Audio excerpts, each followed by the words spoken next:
Hello नमस्कार साथियों, study 91 में मैं इंद्र मिश्रा आप सभी का एक बार तहे दिल से हार्दिक स्वागत करता हूं। तो साथियों, आगाज हो चुका है बहुत ही शानदार तरीके से। चीजें आपको पता ही है कि स्टडी 91 आपके लिए बहुत ही धमाकेदार सुपर टेट का बैच स्टार्ट कर चुका है। आप इसमें एडमिशन ले सकते हैं, प्रक्रिया जारी है। और उसी के सिलसिले में आज हम आपसे बात करेंगे आपके पर्यावरणीय सामाजिक अध्ययन का जो टॉपिक है, और उस टॉपिक से जो आपके एग्जाम में आने वाले प्रश्नों की संख्या है वह है 10 क्वेश्चंस। आपके एग्जाम में 10 नंबर का आता है। और उसी के सिलसिले में बहुत ही शानदार और सुपर डुपर डायरेक्ट आपके सिलेबस से उठाएगा टॉपिक सौर मंडल, क्योंकि आपके सिलेबस में ज्योग्राफी का कहीं जिक्र नहीं है, सौर मंडल शब्द का जिक्र है। सौर मंडल से हम लोग, सौर मंडल का मतलब हम लोग सूर्य, ग्रह, उपग्रहों के बारे में जानकारी आज साझा करेंगे आपसे।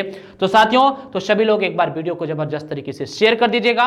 और सुपर टेट से संबंधित अगर किसी भी प्रकार की कोई भी इंक्वायरी आपको लेना है तो पहले आप स्टडी 91 का एप्लीकेशन डाउनलोड करिए, या फिर आपको दिए गए नंबर पर भी कॉल करके आपको चीज़ें पता चल जाएंगी। स्टडी 91 का एप्लीकेशन डाउनलोड करिए, आप वहाँ पे एनरोल करिए और सारी चीज़ें आपको फिर प्रोवाइड होती रहेंगी। तो चलिए साथियों, शुरू करते आज का बहुत ही धमाकेदार शानदार सुपर टेट के लिए। और एक चीज और बता दूं, देखिए स्टडी 91 पर अगर आप लोगों ने भरोसा किया है ना, तो मैं आपको यही बताना चाहता हूं, यहां पर चीजें एग्जाम के हिसाब किताब से चलती हैं।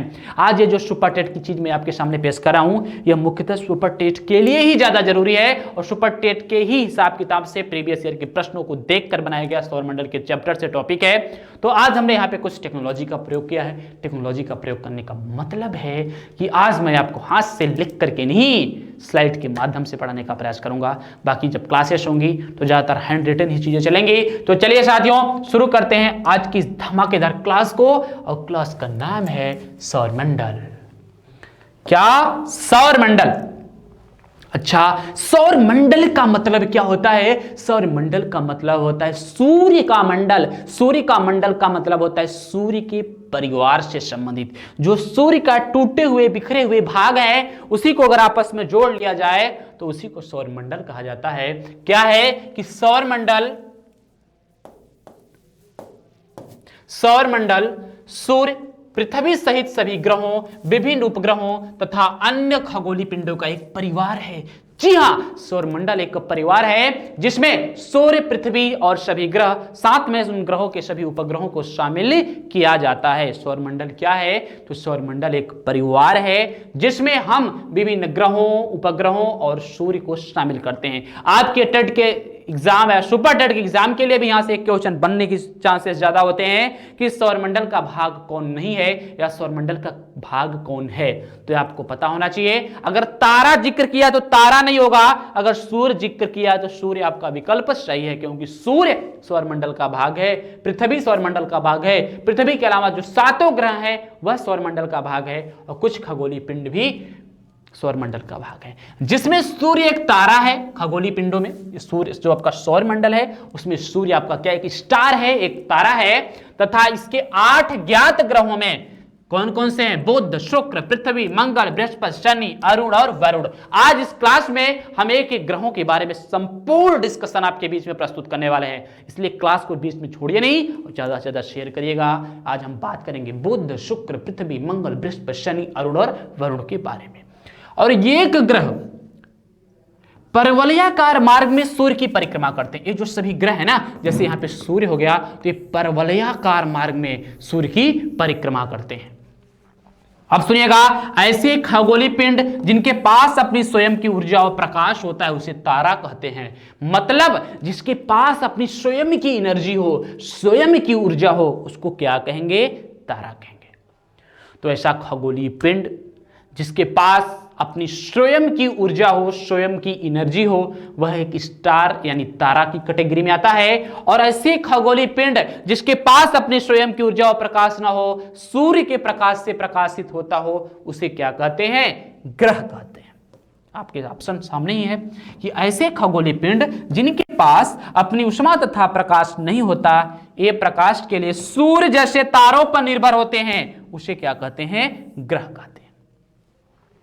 क्योंकि जो सूर्य है, सूर्य से ही टूटे हुए भाग हमारे ग्रह हैं, अगर वह उसी के टुकड़े हैं तो उसी के अंदर फलेंगे फूलेंगे, उसी से प्रकाश ग्रहण करेंगे, उसी से एनर्जी ग्रहण करेंगे। क्योंकि बच्चा जो होता है ना, वह माता पिता से ही अपने छत्र छाया में जीता है, माता पिता से ही प्रकाश और एनर्जी ग्रहण करता है। तो उसी प्रकार ये सभी ग्रह जो बुध, शुक्र, पृथ्वी, मंगल, बृहस्पति, शनि, अरुण और वरुण हैं, यह मुख्य रूप से सूर्य के टूटे हुए भाग हैं। वो सब सिद्धांत हम लोग क्लास के समय पढ़ेंगे। आज सिर्फ मैं आपको बहुत सामान्य सी बातें समझा रहा हूं, ऐसी बातें ताकि आपके एग्जाम में यहां से प्रश्नों की श्रृंखला बन सके और एग्जाम में प्रश्न पूछे जा सके। तो सबसे पहले हम लोग बात करेंगे सूर्य के बारे में। सबसे पहले हम लोग बात किस पर करने वाले हैं? तो हम लोग बात करने वाले हैं सन या सूर्य के बारे में। तो बात करेंगे सूर्य है क्या, क्या चीज है, उसमें कौन कौन सी चीजें पाई जाती हैं, उसका क्या सिस्टम है और यहां से कैसे। देखिए, आप लोगों को मैं ये स्लाइड इसलिए पढ़ा रहा हूं ताकि आप यहां से सिर्फ अपने एग्जाम की चीजों को कलेक्ट कर सकें। बकवास की चीज कूड़ा पढ़ाने से कुछ फायदा नहीं होता साथियों। 10 नंबर के क्वेश्चन आते हैं, बहुत विशाल सा सिलेबस है, हिस्ट्री है, पॉलिटी है, ज्योग्राफी है, इकोनॉमी है, आपका विषय में पर्यावरण है, तो सबको मिलाकर के 10 नंबर का क्वेश्चन आता है। तो टॉपिक हम उसी को चूज करेंगे जो आपका सिलेबस दिया है, ताकि आपके एग्जाम में क्वेश्चन आए तो हमारे पढ़ाए हुए से आए। क्योंकि अगर आप हम पर भरोसा किए हैं तो यह हमारी जिम्मेदारी है आपको सफल बनाने की। तो चलिए अब हम लोग बात करेंगे कि सूर्य क्या है। तो सूर्य एक मध्यम आयु का तारा है। अच्छा सर, मध्यम आयु का क्या मतलब होता है? मध्य का मतलब होता है बीच। एक ऐसे भी तारा होते हैं जो बहुत दिनों तक जीवित रहते हैं, एक ऐसे होते हैं जो कम समय के लिए जीवित रहते हैं। इन दोनों के बीच वाला क्या है? सूर्य है। सूर्य एक मध्यम आयु का तारा है जिसका व्यास लगभग 13,90,000 किलोमीटर है। बाप रे, सूर्य का व्यास कितना है? 13,90,000 किलोमीटर। लेकिन दिखता तो बड़ा छोटा सा है सर। हाँ तो भैया छोटा ही दिखता है। क्यों? क्योंकि बहुत दूर है पृथ्वी से, लगभग 14.7 मिलियन किलोमीटर है। तो समझ रहे हैं? तो सूर्य के द्रव्यमान का 70.6% भाग पर हाइड्रोजन। अगर पूछा जाए कि सूर्य में सबसे अधिक मात्रा किसकी है, तो आप कहेंगे सर सबसे अधिक मात्रा तो हाइड्रोजन चाचा की है। क्यों? क्योंकि 70.6% भाग पर हाइड्रोजन पाया जाता है सूर्य के द्रव्यमान में। सूर्य के द्रव्यमान में हाइड्रोजन कितना पाया जाता है? 70.6% भाग पर, तथा 27.4% भाग पर हीलियम पाया जाता है। तो दो ही गैसें सबसे अधिक मात्रा में सूर्य के पास हैं। कौन कौन सी? हाइड्रोजन और हीलियम। हाइड्रोजन की मात्रा सबसे अधिक, लगभग 2/3, 75% तो नहीं कहेंगे, लेकिन 70.6% और 27.4% भाग पर हीलियम पाया जाता है। एक चीज और, सूर्य का प्रकाश पृथ्वी पर लगभग 8 मिनट 20 सेकंड में पहुंचता है। सूर्य का प्रकाश पृथ्वी पर कितने समय में पहुंचता है? लगभग 8 मिनट 20 सेकंड में। लेकिन यह भी बड़ी समस्या है कि एग्जाम के हिसाब से यहां पर चीजें बदलती रहती हैं। एग्जाम के हिसाब से यहां पर चीजें बदलती रहती हैं। बदलती रहने का मतलब है, कभी आपके एग्जाम में पूछ ले कहेगा 8 मिनट 12 सेकंड, कभी कहेगा 8 मिनट 18 सेकंड, तो भैया और मूल 8 मिनट 20 सेकंड, और माना जाता है अगर सेकंड में बात करेंगे तो 500 सेकंड का, मतलब वही 8 मिनट 20 सेकंड। ठीक है, तो सूर्य से संबंधित हम लोग सारी बातों को कलेक्ट कर रहे हैं। अच्छा, सूर्य का जो भाग हमको दिखाई देता है उसको क्या कहेंगे? उसमें प्रकाश होता है, उसको प्रकाश मंडल कहते हैं।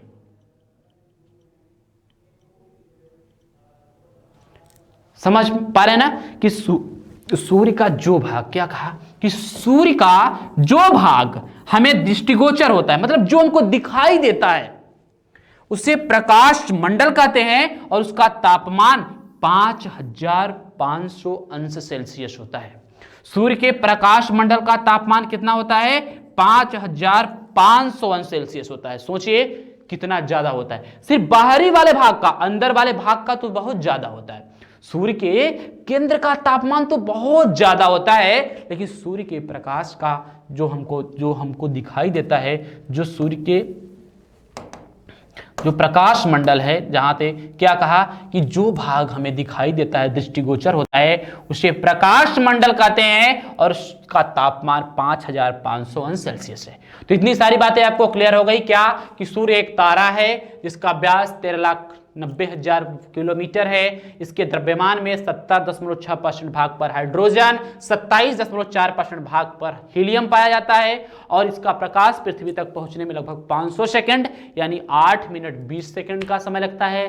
लेकिन आपको इसको एग्जाम के हिसाब से देख लेना होगा, जो 8 मिनट 20 सेकंड के आसपास का समय होगा वह उसका राइट आंसर है। और एक चीज और देखा कि जो भाग सूर्य का हमें दिखाई देता है ना, उसको प्रकाश मंडल कहा जाता है। सूर्य का जो भाग हमको दिखाई देता है उसको प्रकाश मंडल कहा जाता है और प्रकाश मंडल का तापमान 5500 अंश सेल्सियस होता है।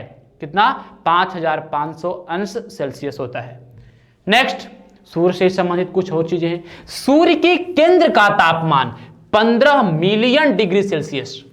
भैया देखो, ये सूर्य मान लीजिए एक केंद्र हो गया, ये सूर्य का क्या है? केंद्र है। और सूर्य का जो भाग हमको दिखाई देता है, ये वाला ना, उसको बोलते हैं प्रकाश मंडल। क्या बोलते हैं? प्रकाश मंडल। अभी आपने देखा प्रकाश मंडल का तापमान कितना? 5500 अंश सेल्सियस। अभी आप देख रहे हैं कि सूर्य के केंद्र का तापमान 15 मिलियन अंश सेल्सियस है। मतलब 15 में 10 का गुणा करो, उतने लाख 150 1,50,00,000 अंश सेल्सियस सूर्य के केंद्र का तापमान होता है। तो आपको 1,50,00,000 अंश सेल्सियस याद करने की जरूरत नहीं है कि सूर्य के केंद्र का तापमान इतना होता है। आप सिर्फ इतना याद रखें कि सूर्य के केंद्र का तापमान 15 मिलियन अंश सेल्सियस होता है। 1 मिलियन में 10 लाख होते हैं। और ये जो इतना ज्यादा टेम्परेचर आता कहां से भैया? सूर्य का प्रकाश में जो तापमान होता है ना, वह आता कहां से है? तो नाभिकीय संलयन की प्रक्रिया होती है। जो आपके हाइड्रोजन और हीलियम के दो अणु हैं ना, यह क्या करते हैं? यह नाभिकीय संलयन करते हैं। ये आपस में जुड़ करके क्या करते हैं? ऊर्जा निकालते हैं जुड़ने पर, और फिर जुड़ते हैं, फिर ये प्रक्रिया, फिर हाइड्रोजन हीलियम का विखंडन होता है और फिर लगातार यह क्रिया जारी रहती है और इसी को नाभिकीय संलयन, यानी दोनों जुड़ करके ऊर्जा पैदा करते हैं। तो भैया वो दोनों वहां पे विद्यमान है, दोनों हमेशा जुड़ेंगे तो कभी भी वहां से एनर्जी समाप्त होने वाली नहीं है, कभी भी वहां से एनर्जी समाप्त होने वाली नहीं है। तो आपने देख लिया। अब देखिएगा, प्रकाश मंडल का बाहरी भाग जो केवल सूर्य ग्रहण के समय दिखाई देता है उसे किरीट या कोरोना कहते हैं। ये वाला कोरोना नहीं, वो हमेशा से उसका नाम ही पड़ा था कि प्रकाश मंडल का वह भाग जो केवल सूर्य ग्रहण के समय, ये भारी वाला भाग केवल सूर्य ग्रहण के समय जो दिखाई देता है ना, उसको किरीट या कोरोना कहते हैं। ये आपके एग्जाम में पूछा जाने वाला क्वेश्चन है कि सूर्य ग्रहण के समय प्रकाश का कौन सा भाग, सूर्य का कौन सा भाग दिखाई देता है? तो जो सूर्य ग्रहण के समय सूर्य का जो दिखाई देने वाला भाग होता है ना, उसको किरीट या कोरोना कहा जाता है। उसको क्या कहा जाता है? उसको किरीट या कोरोना कहा जाता है, जो भाग दिखाई देता है।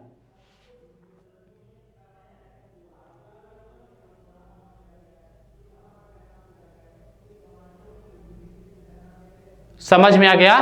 प्रकाश मंडल का बाहरी भाग जो केवल सूर्य ग्रहण के समय दिखाई पड़ता है उसे किरीट या कोरोना कहते हैं।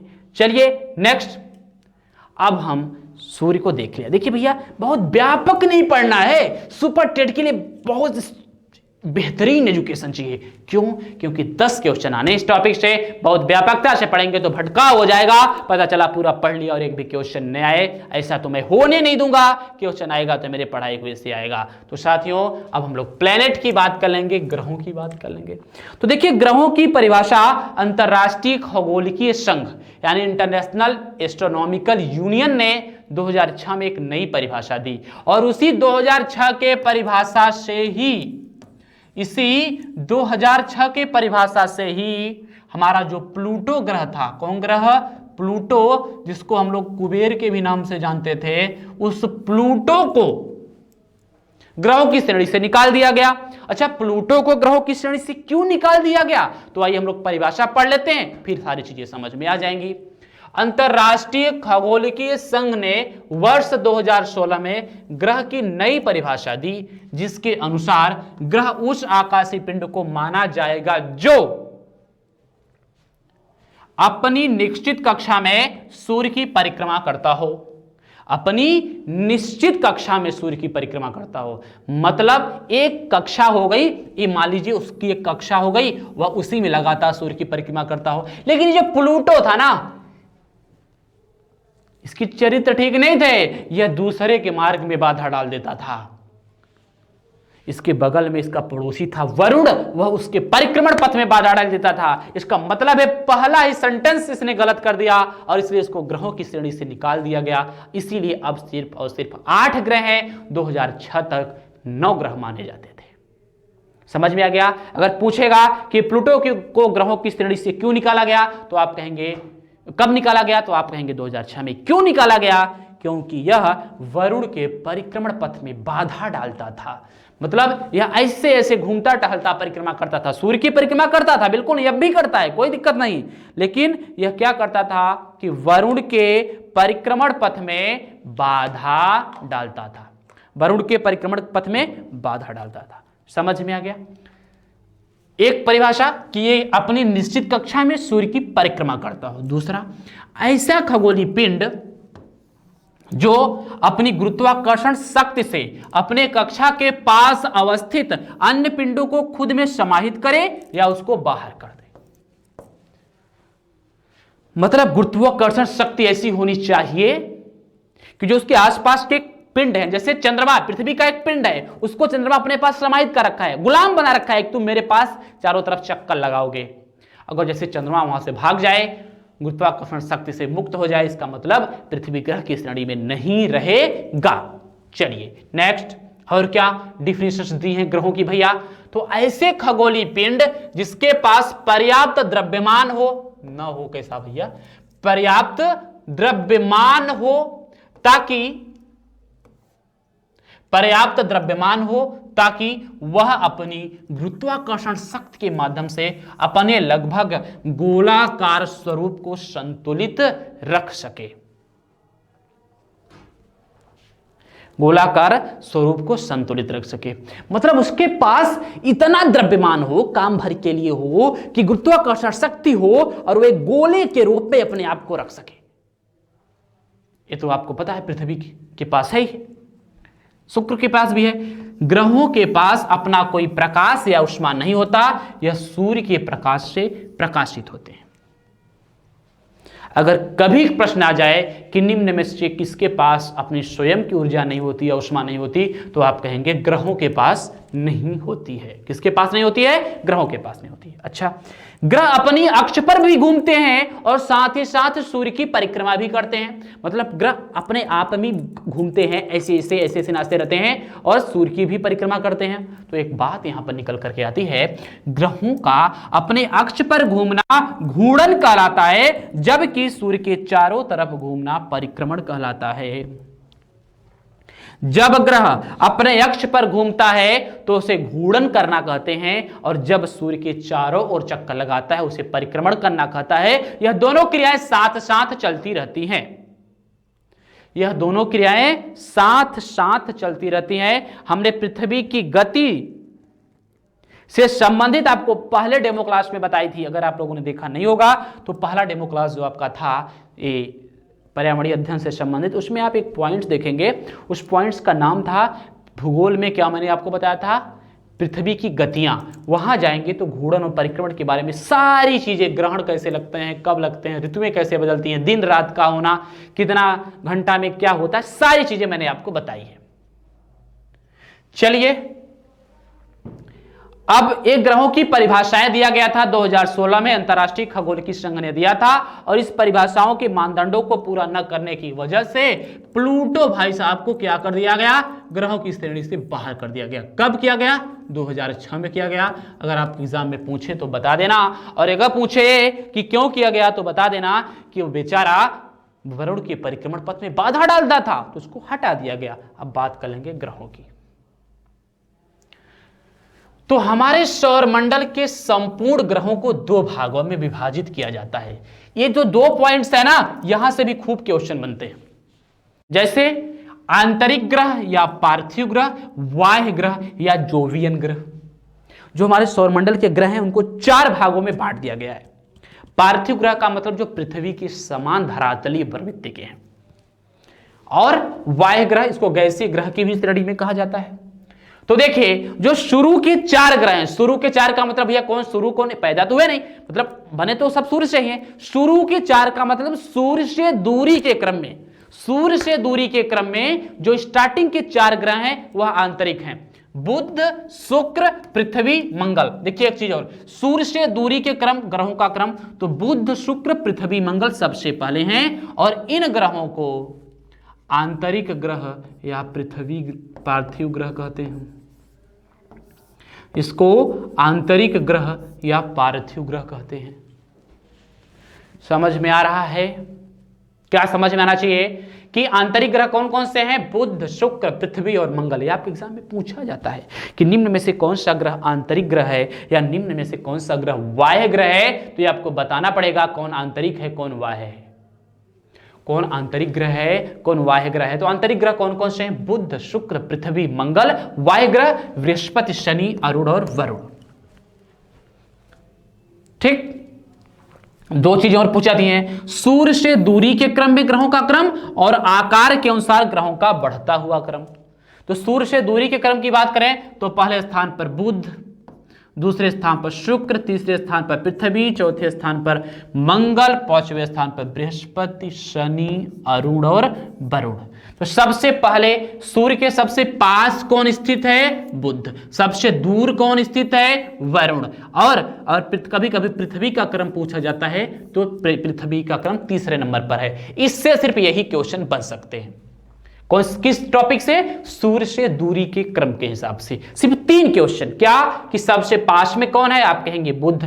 सबसे दूर कौन है? वरुण। और पूछ लिया कि पृथ्वी का क्रम क्या है तो तीसरे नंबर पर है। और अगर आप पूरा क्रम याद रख सकें तो उससे अच्छा क्या है, क्योंकि हो सकता है कि ग्रहों का बढ़ता हुआ क्रम भी आपसे पूछ ले दूरी के हिसाब से, आपको सीक्वेंस लगाने के लिए आ जाए तो उतना तो आपको करना चाहिए। अब पूछेगा आकार के अनुसार ग्रहों का क्रम। तो आकार में सबसे छोटा क्या है? बुध है, और सबसे बड़ा क्या है? बृहस्पति है। सबसे छोटा बुध, सबसे बड़ा बृहस्पति, और पृथ्वी का स्थान आता है 4 नंबर पर। तो समझ में आ गया ना?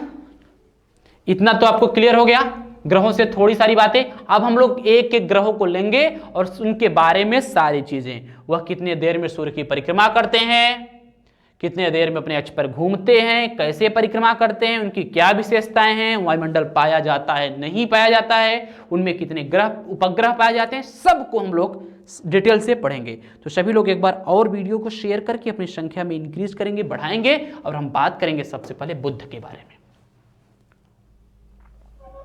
किसके बारे में बात कर रहे हैं? सबसे पहले बुध के बारे में। क्या है कि यह सूर्य के सबसे निकट तथा सौरमंडल का सबसे छोटा ग्रह है। क्योंकि बुध से ये वाला पॉइंट्स कई बार क्वेश्चन आपके एग्जाम में बनते हैं कि यह शुक्र जो बुध ग्रह है सूर्य से सबसे पास में है और सौरमंडल का सबसे छोटा ग्रह है, और यह सूर्य की परिक्रमा सबसे कम समय में 88 दिन में पूरा करता है। यह सूर्य की परिक्रमा सबसे कम। देखिए, जो ग्रह सूर्य के सबसे नजदीक है वह सूर्य की परिक्रमा सबसे जल्दी, और जो ग्रह सबसे दूर है वह सूर्य की परिक्रमा सबसे देर में करता है। एक केपलर का नियम दिया है और सही भी है, सिद्ध भी है। जैसे मान लीजिए कि सूर्य की परिक्रमा सबसे जल्दी कौन पूरा करेगा? बुध। और सबसे बाद में कौन पूरा करेगा? वरुण। भैया सूर्य की परिक्रमा वरुण को पूरा करने में लगभग पृथ्वी के समान 165 वर्ष लगते हैं। और एक चीज और याद रखिएगा कि जो ग्रह सूर्य की परिक्रमा जितने दिन में पूरा करता है उस ग्रह पर वह समय 1 वर्ष के बराबर होता है। अगर बुध ग्रह पर 1 वर्ष की बात करें तो 88 दिन का होगा। बुध के पास अपना कोई उपग्रह नहीं है भैया, बुध ग्रह के पास कोई उपग्रह नहीं है, बुध के पास कोई उपग्रह नहीं है और बुध पर न ही किसी भी प्रकार का कोई वायुमंडल पाया जाता है, कोई वायुमंडल नहीं पाया जाता। लेकिन हां, यह सूर्य के नजदीक है, इसलिए यहां पे दिन बहुत गर्म होता है और रातें बहुत बर्फीली होती हैं, अर्थात दैनिक तापांतर बहुत ज्यादा होता है। दैनिक तापांतर का मतलब दिन और रात के समय में जो अंतर है उसको दैनिक तापांतर कहते हैं और वह बहुत ज्यादा होता है। क्यों? क्योंकि दिन बहुत गर्म और रातें बर्फीली हो जाती हैं और इसके पास कोई उपग्रह नहीं है और न ही कोई वायुमंडल है। 88 दिन में सूर्य की परिक्रमा पूरा कर लेता है। और किस दिशा में करता है तो आपको पता होना चाहिए, वेस्ट टू ईस्ट। जो सभी ग्रह पश्चिम से पूर्व सूर्य की परिक्रमा करते हैं, 2 ग्रहों को छोड़कर। किसको किसको? शुक्र और अरुण को।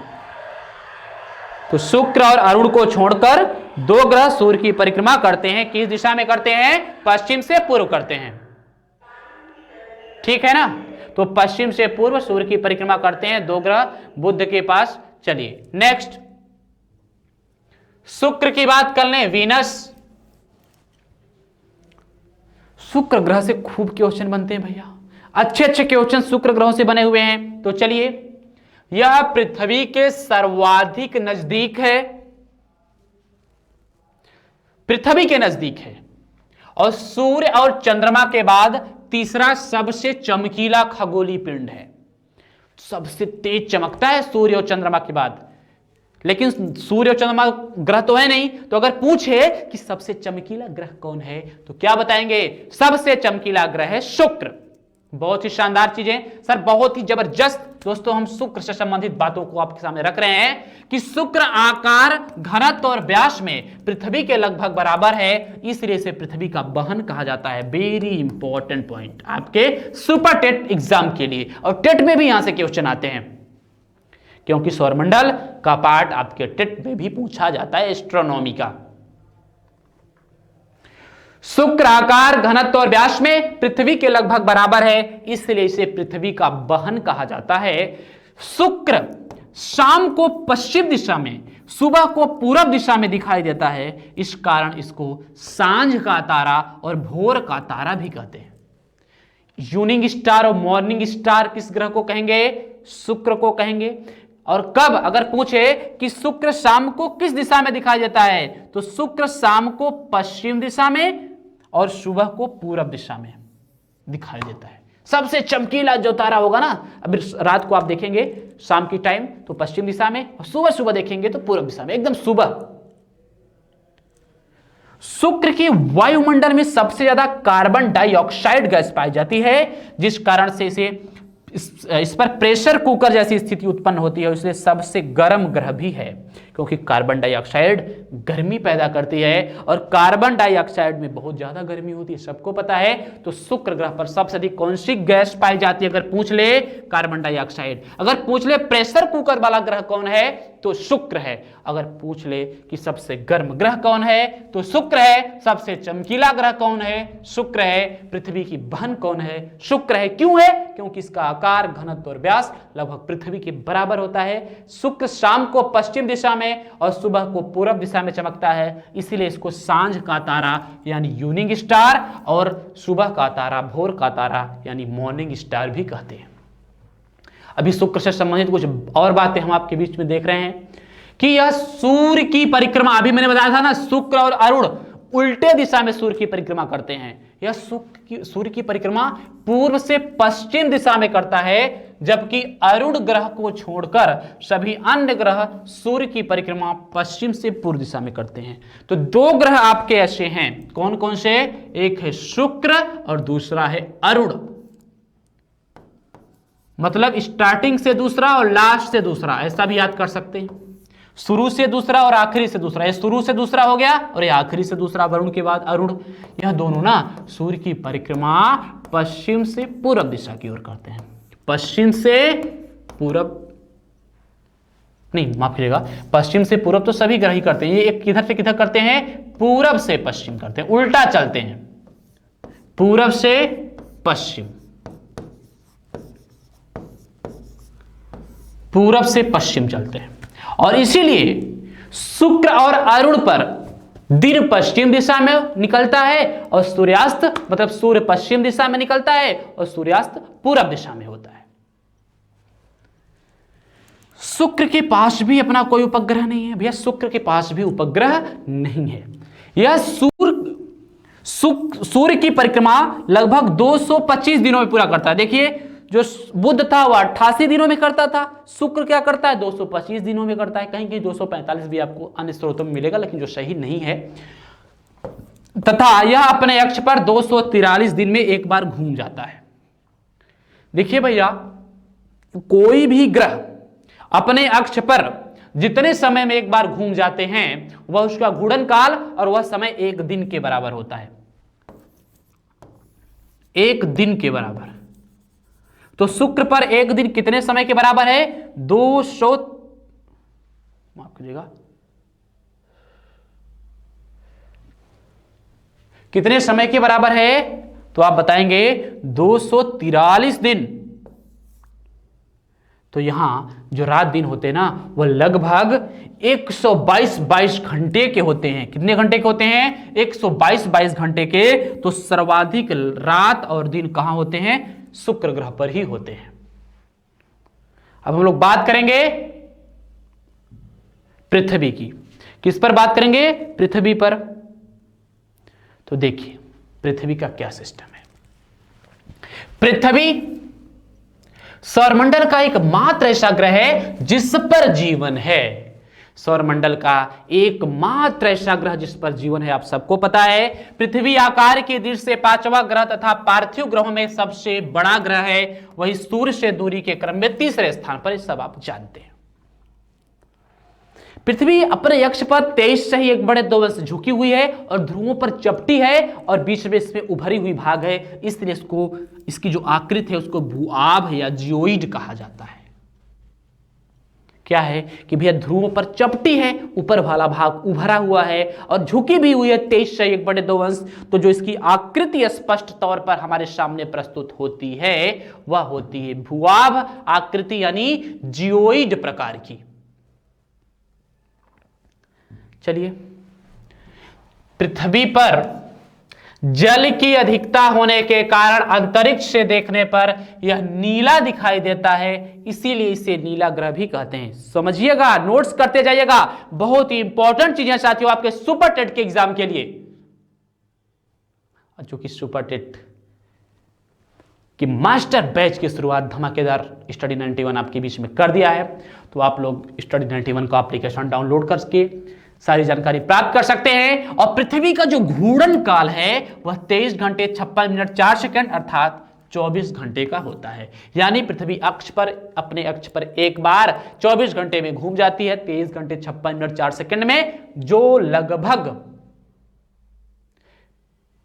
एक दिन के बराबर, उसको एक दिन कहा जाता है घूर्णन काल। तथा सूर्य के चारों ओर परिक्रमा करने में 365 दिन 5 घंटे 48 मिनट 46 सेकंड अर्थात 365 दिन 6 घंटे का समय लेती है।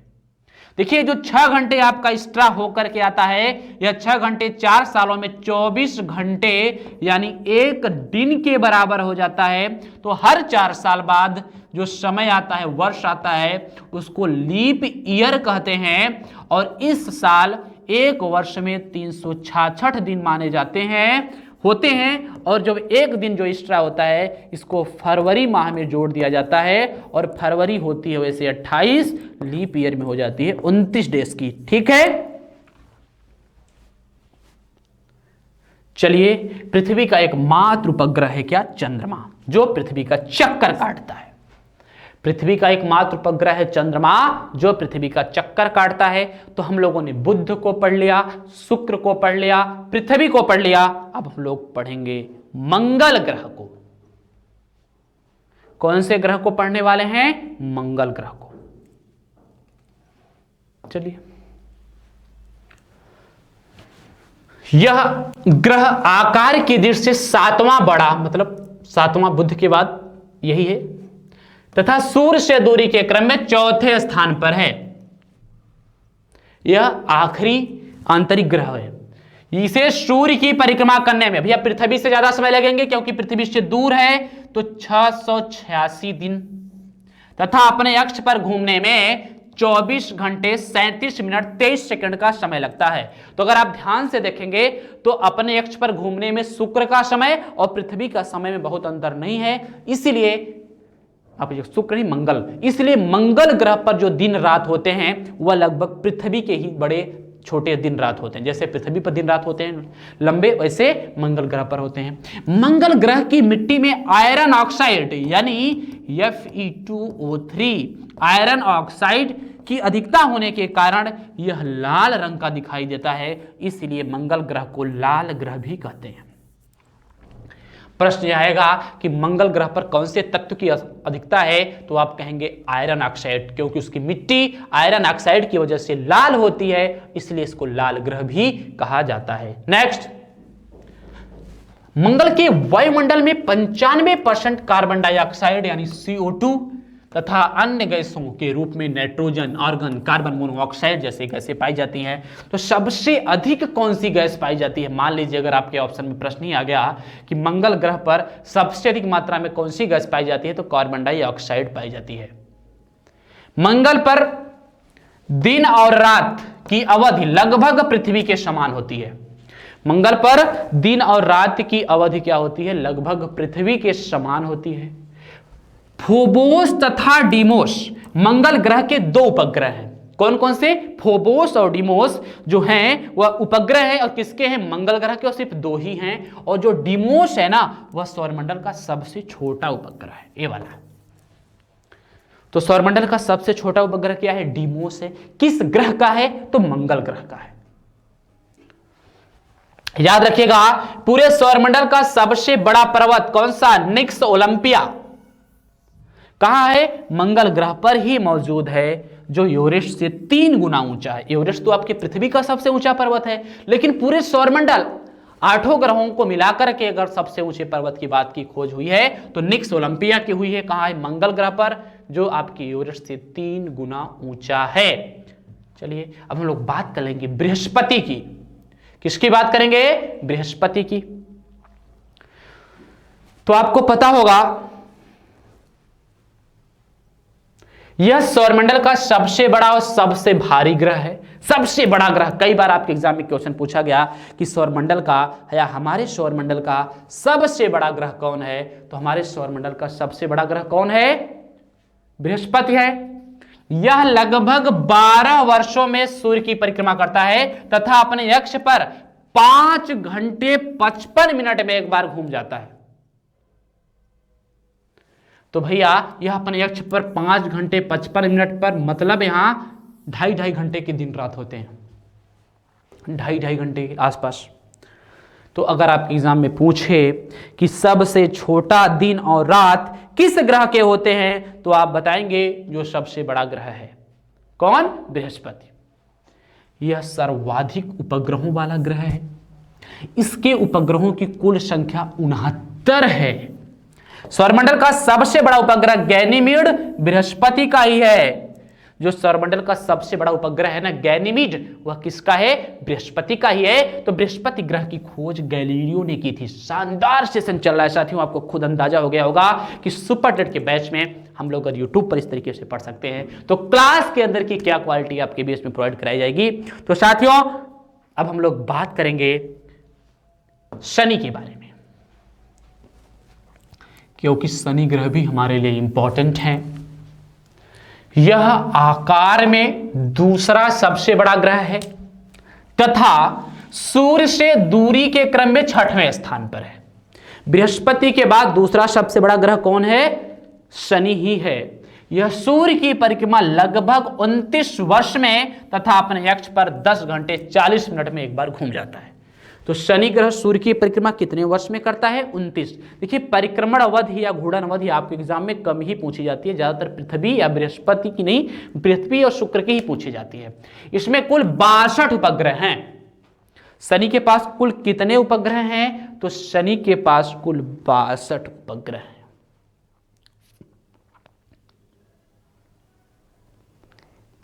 चीजें आपको समझ में आ रही होगी कि शनि ग्रह के पास कुल 62 उपग्रह है। यह अंतिम ग्रह है जिसे आंखों से देखा जा सकता है। उसके बाद जो आपके अरुण और वरुण 2 ग्रह हैं उनको आंखों से नहीं देखा जा सकता। टाइटन शनि ग्रह का सबसे बड़ा उपग्रह है। क्या? टाइटन शनि का सबसे बड़ा उपग्रह है, जो सौरमंडल का दूसरा सबसे बड़ा उपग्रह है। और पहला सबसे बड़ा उपग्रह कौन है भैया? तो पहला बृहस्पति ग्रह का उपग्रह है और उसका नाम है गैनीमीड। क्या? बृहस्पति ग्रह का उपग्रह है और उसका नाम है गैनीमीड। तो शनि जो है ये भी हो गया। टाइटन इसका बड़ा उपग्रह है, 29 वर्षों में अपनी परिक्रमा करता है, 10 घंटे 40 मिनट में एक बार घूम जाता है। 62 उपग्रह हैं। यह एक ऐसा ग्रह है जिसको सिर्फ अंतिम ग्रह है जिसको आंखों से देखा जा सकता है। तो चलिए अब हम लोग बात करेंगे अरुण के बारे में। किसके बारे में? अरुण ग्रह के बारे में बात करने वाले हैं। यह ग्रह आकार में तीसरा सबसे बड़ा और सूर्य से दूरी के क्रम में 7वें स्थान पर है। यह आकार में तो सबसे बड़ा है और सूर्य से दूरी के क्रम में 7वें स्थान पर है। और इस ग्रह की खोज किया था किसने? सर विलियम हर्शेल महोदय ने। ठीक है, तो अरुण ग्रह की खोज किसने किया था? सर विलियम हर्शेल महोदय ने। मीथेन गैस की अधिकता के कारण यह ग्रह नीले रंग का दिखाई देता है। कौन सी गैस की अधिकता के कारण? मीथेन गैस की अधिकता के कारण। इस ग्रह के पास कुल 27 उपग्रह हैं और इस ग्रह का अक्षीय झुकाव ज्यादा होने के कारण इसको लेटा हुआ ग्रह भी कहते हैं। इस ग्रह का अक्षीय झुकाव ज्यादा होने के कारण इसको कौन सा ग्रह कहेंगे? लेटा हुआ ग्रह भी कहेंगे। ठीक, अब हम लोग बात कर लेंगे वरुण। अरुण के बाद अच्छा, अरुण की थोड़ी सी और बातें हैं। शुक्र की भांति यह ग्रह भी सूर्य की परिक्रमा पूर्व से पश्चिम दिशा में करता है, इसलिए यहां सूर्योदय पश्चिम और सूर्यास्त पूरब में होता है। ये बात मैंने आपको पहले ही बता दी थी। यह ग्रह सूर्य की परिक्रमा करने में लगभग 84 वर्ष का समय लेता है। कितने का? 84 वर्ष का। और अपने अक्ष पर 17 घंटे 14 मिनट में एक बार घूम जाता है। सूर्य की परिक्रमा करने में तो 84 वर्ष लगाता है, लेकिन अपने अक्ष पर 17 घंटे 84 मिनट में घूम जाता है। अगर आप कहें तो अरुण ग्रह पर पृथ्वी के बराबर एक वर्ष में 84 वर्ष होते हैं। ठीक है, नेक्स्ट वरुण। वरुण की बात कर लेते हैं साथियों। क्या है? यह आकार में चौथा तथा दूरी के क्रम में 8वें स्थान पर यानी अंतिम ग्रह है। क्या है? अंतिम ग्रह है। इसे सूर्य की परिक्रमा करने में लगभग 165 वर्ष का समय लग जाता है और अपने अक्ष पर घूमने में 16 घंटे लगते हैं। यह सर्वाधिक ठंडा ग्रह है क्योंकि दूर है। इसमें उपग्रहों की संख्या 13 है और यह रंग अगर इसका कहें तो हल्का हरे और नीले रंग का ग्रह है। यह हल्का हरे और नीले रंग का ग्रह है। तो साथियों, आपने देखा सौरमंडल की बहुत सामान्य सी बातें हमने आपके सामने पेश की। अब हम लोग किसी दूसरे क्लास में आपके सामने जरूर उपस्थित होंगे। इस वीडियो को ज्यादा से ज्यादा शेयर करिए। आपको एक बार पुनः बता देना चाहता हूं कि सुपर ट्रेड का आगाज हो चुका है। आप सुपर ट्रेड के बैच में एडमिशन ले सकते हैं। एडमिशन की प्रक्रिया प्रारंभ है। उसके लिए आपको एप्लीकेशन डाउनलोड करना होगा। ठीक है, thank you, best of luck, जय हिंद।